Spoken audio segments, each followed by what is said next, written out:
Alright, just thought I'd share the parts list here that I've got so far for doing the Jeep front axle. This also gives you a good representation of the idea of scope creep. So I originally wanted to upgrade these axles here to the RCV type axle for this D30 front end I have, and I figured while I was in there I might as well change the front diff cover. And I figured, well, I might as well add these nice axle seals, and since I'm going to have to pull the hubs, might as well go ahead and upgrade the ball joints. So, well, if I'm taking the ball joints off, I might as well put some knuckle gussets on. Well, if I'm doing the knuckle gussets, I'm going to go ahead and put the control arm skid plates and the stiffener for the driver's side front mount, and I might as well go ahead and replace the unit bearings while I'm in there. And the front brakes, which aren't here yet, looked a little worn out. If I'm doing the front brakes, I might as well do the rear brakes. Why bother checking if the drums can be turned? Just go ahead and get new ones and pads. And so that there is the definition of scope creep. The nice thing is that I won't have to have this front end apart for a little while. And then just a little bit of Jeep porn here. I did break this sway bar mount, but I'll just weld it back up. Alright, I've taken the wheels off and the limit straps. I've let the axle sag down. If you don't know how to get to this step, you probably shouldn't be doing this. I'm going to go ahead and put some PB Blaster on these nuts before I start pulling these cotter pins out, just to make disassembly a little bit easier. And then for those of you who haven't done this before, like you also have some 12-point sockets you're going to need, as you can see, to get the wheel hub off. You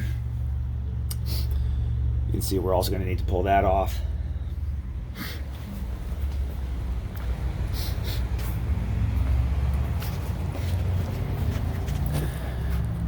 Over here, like I said before, I'm also going to have to do a repair on this, but this is also a good time to look at how not to weld. You see how the weld is actually just around the plate.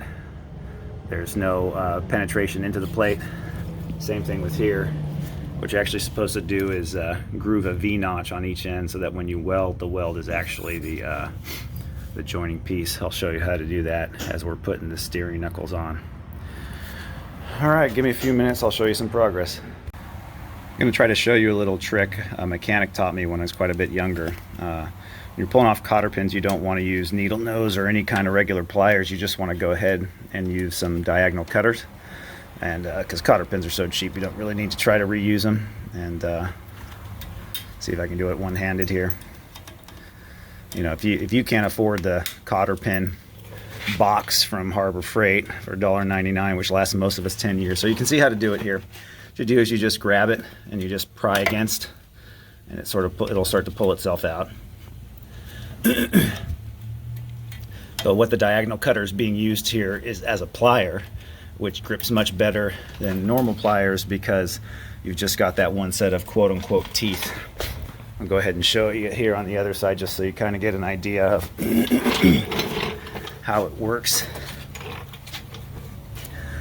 So what you want to do is kind of get the bent tabs out of the way so that you're not working harder than you really need to. Hard to do with one hand, but just trying to give you guys a little bit of a show here. And then grab it and pry against it, and it just pulls it out. No problem. Anyhow, there's a little tip for you.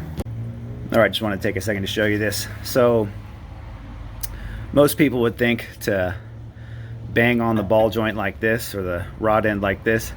Correct way to do it is actually hit it from the side. That's for two reasons. Number one, you don't want to damage the threads there if you're reusing it. If you were trying to get something off for an adjustment, or maybe you were changing the knuckles, what you'd want to do is put the nut back on so that you're banging on the nut.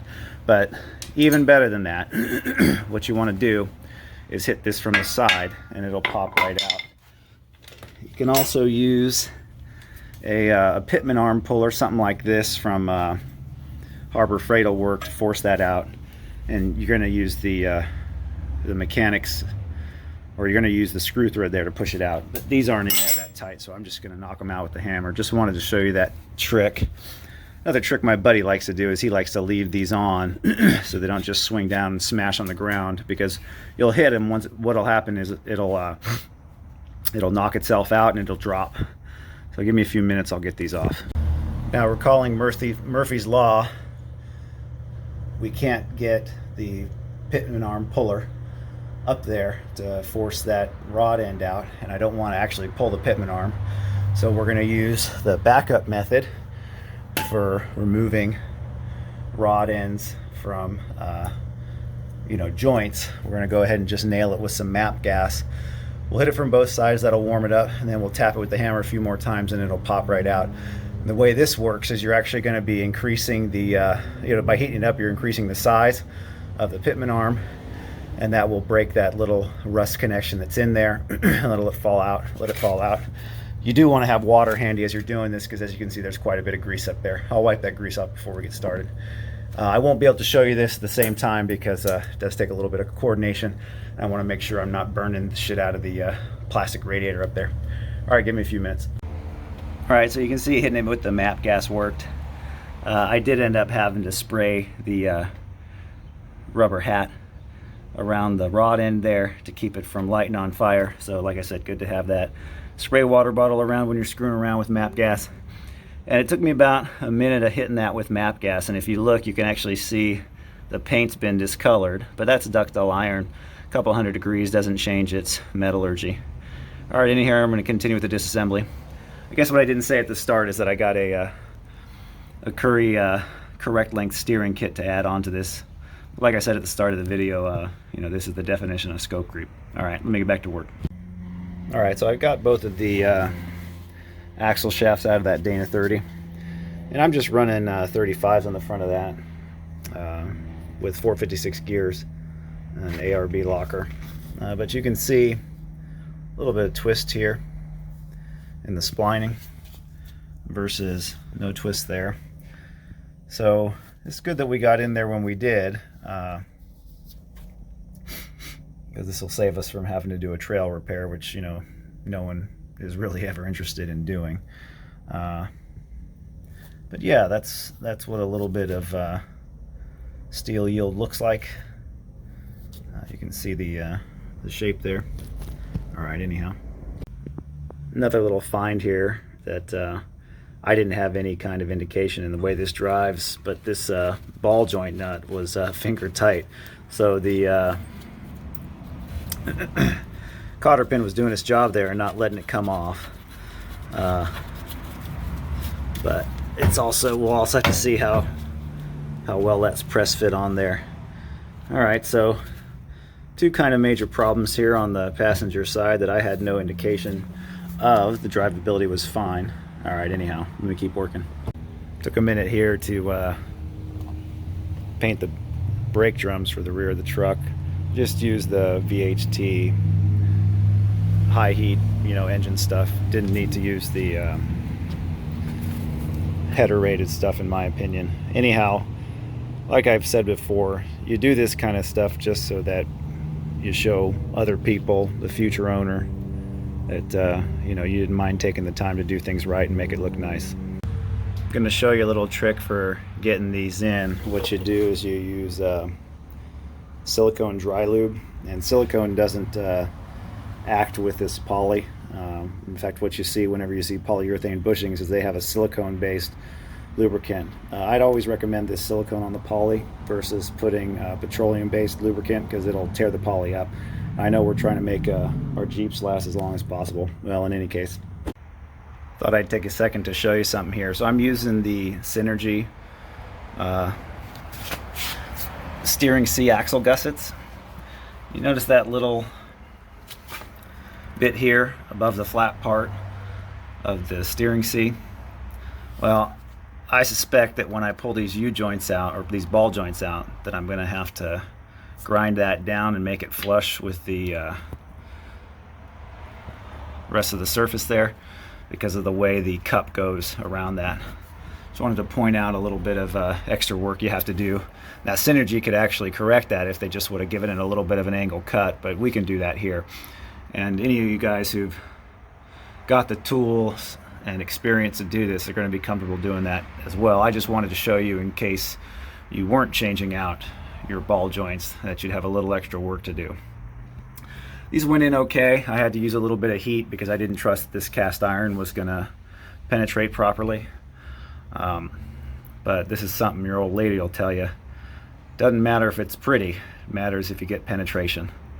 So we got plenty of penetration here. You can see by the heat. I've already scratched off some of the discoloration, but this will hold up real well. And of course we got the same thing on the other side.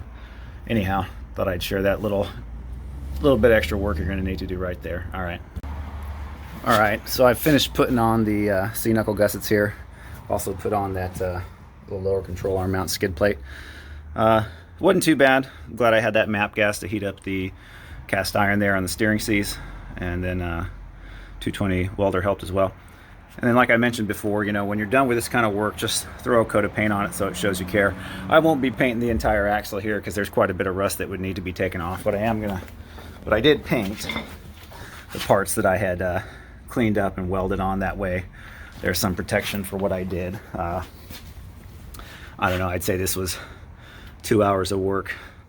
I added a little clip up there to you know, mount the sway bar on when it's not in use. Figured now's a good time to do that kind of thing. And on the other side, I'm gonna have to re-weld the sway bar mount because the half-ass weld from the previous owner didn't quite make it. All right, anyhow, I'm gonna get back to work. All right, I finished with side 2 here. I went ahead and hit it with some epoxy black. Repaired that sway bar end link. Added a little spot to hang the sway bar end links when they're not used. Added that gusset plate to the passenger side front mount. Got the skid plate on there. And you know, not terribly difficult. It helps if you have some experience with this stuff. Sure makes it easier to do. See how well you can see that. Yeah.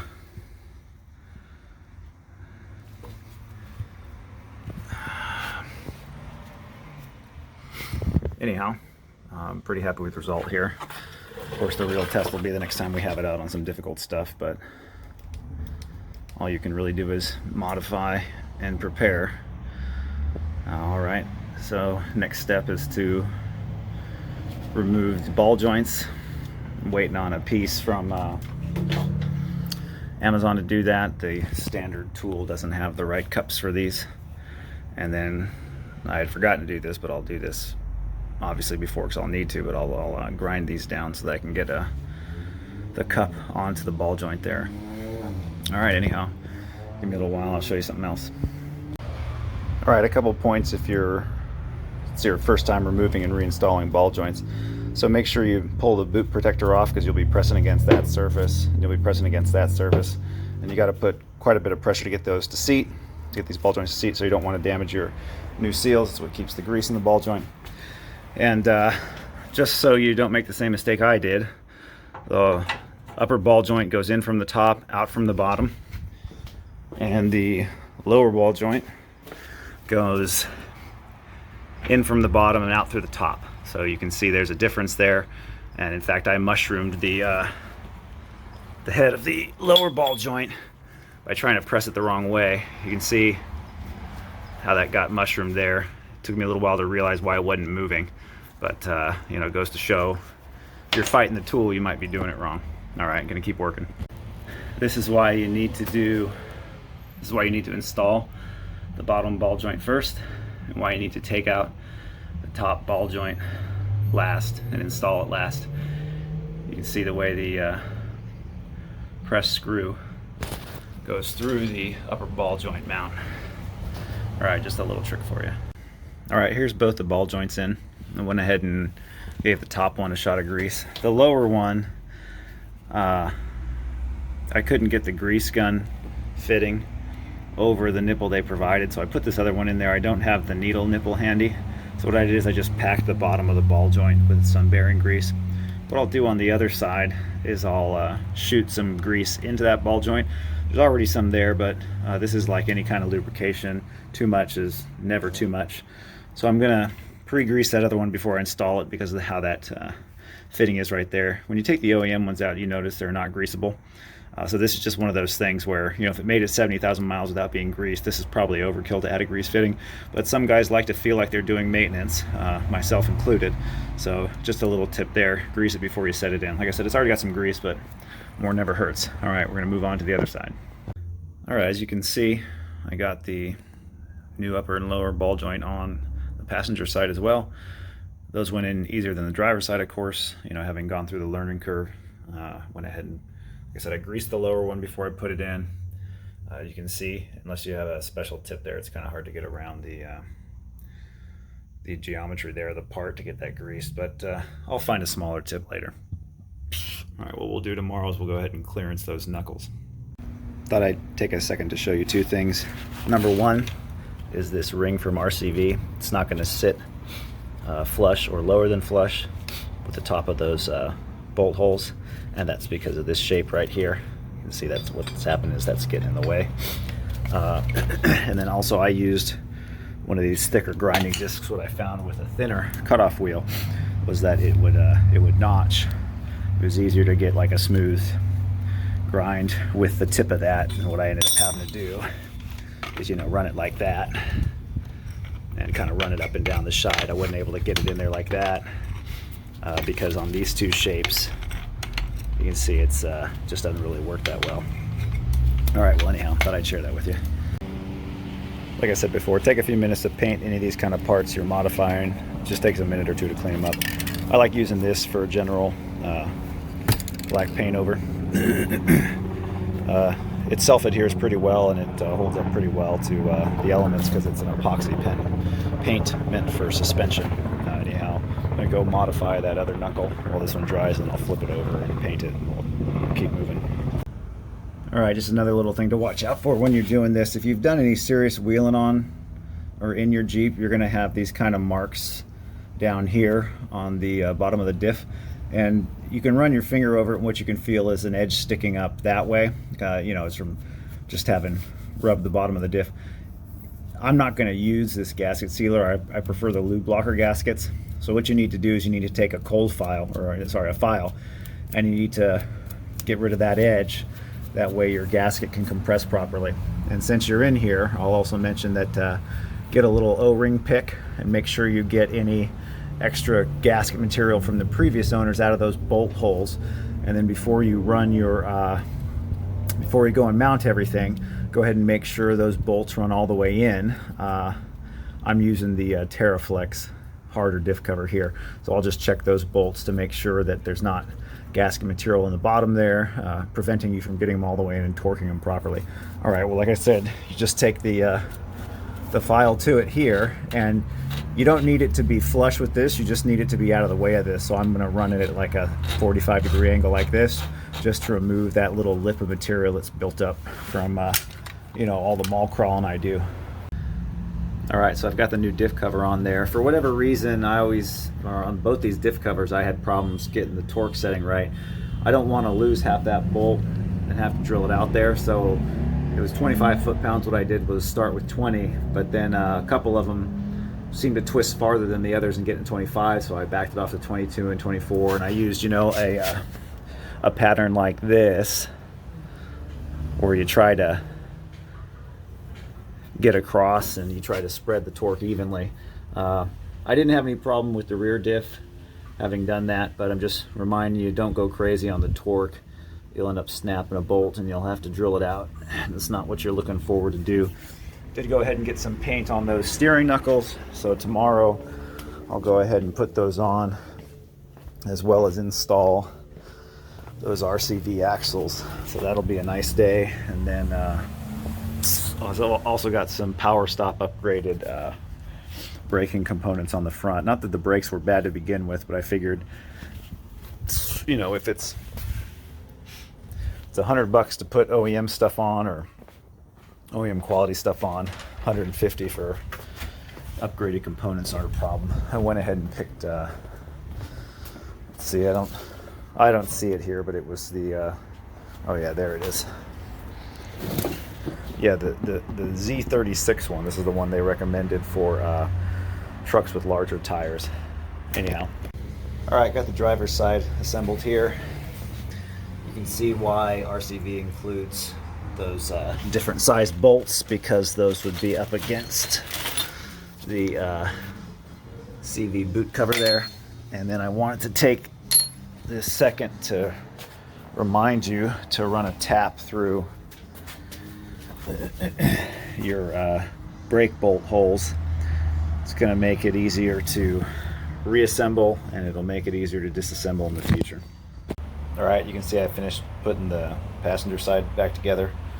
On this side, the brake cable's routed a little bit better, but I still might futz with it a little bit. And as you can see, I put the power stop rotors on there. If you do run out of that grease that goes on the back of disc brake pads, you can use silicone grease, which is what these guys sent over with it. You can get that at any plumbing store or Home Depot, or you can get the brake pad grease from O'Reilly's or AutoZone. It's a little more expensive there. And that silicone grease at the hardware store, they just call that waterproof grease. It's a silicone and water don't mix. That's where they get that idea from. All right, well, anyhow, next step's going to be put on the that new new tie rod and drag link. You can see this other side turned out okay too. So I don't like the way the Rubicon Express brake lines come off the caliper. See how they go up? See how it pushes against the steering knuckle here, gets along the shock shaft, and I think maybe in the right scenario could get between the springs. So I'm gonna swap over to the Goodrich style, and I'll show you why those are a better design in my opinion. See how that comes straight up off the caliper? The Goodrich will point 90 degrees towards the rear of the vehicle, and it'll allow the brake line to come off the caliper out of the way of the shock. Okay, this is the result with the Goodrich lines. So you can see you can angle it. You can see that you can angle the line away from that top bolt, whereas the other one came straight up. And so that's enough to clear the steering knuckle. And then you can also see there's a gentler bend to the line. Now we're close to the limit of down travel here, as you can see by the strap. But I'm going to go ahead and do the other line and sync everything up, or tighten everything up, and then I'm going to compress the suspension and make sure that this line doesn't appear too kinked, and then I'm going to cycle the steering wheel a couple of times, make sure I'm satisfied. After adding this Curry steering correct link, however they call it, it's the Curry model, I had to trim the passenger side sway bar mount quite a bit. Now there's still enough meat in there, I think, to keep that working in a street situation. I disconnect my sway bars when I go off-road, so I'm not too worried about that. But you can see that rod end is quite a bit bigger here, and so that's what the extra clearance is needed for. I did have to bring the steering stop out a little bit on that side, but in the effort of cycling the steering back and forth, I noticed that when turning to the driver's side, I run out of steering arm movement as opposed to hitting the steering stop. So what I'm going to do is take this back to center, disconnect the link to the steering arm, center the steering arm, change the length of the drag link, and then try to get the rest of my steering back. I'm not sure if that was like that before. I've never cycled these I never cycled the steering to check the steering stops, but I'm gonna go ahead and fix it since I'm out of here now. All right, I'm at a point in the reassembly where I'm gonna put the tires back on, gonna lower the Jeep back down, and I'm gonna check the toe on the front wheels. I'll show you a pretty easy way to do that. Spoiler alert, it's just using some blue painter's tape and a tape measure, but you can get within 1/8, which is good enough to drive around, and for most of us that's good enough for the life of the Jeep. All right, anyhow. All right, I'm showing you this after I finished it, so it's not quite right, but that piece of tape has a corresponding piece of tape over there. What you do is you start those pieces of tape off level.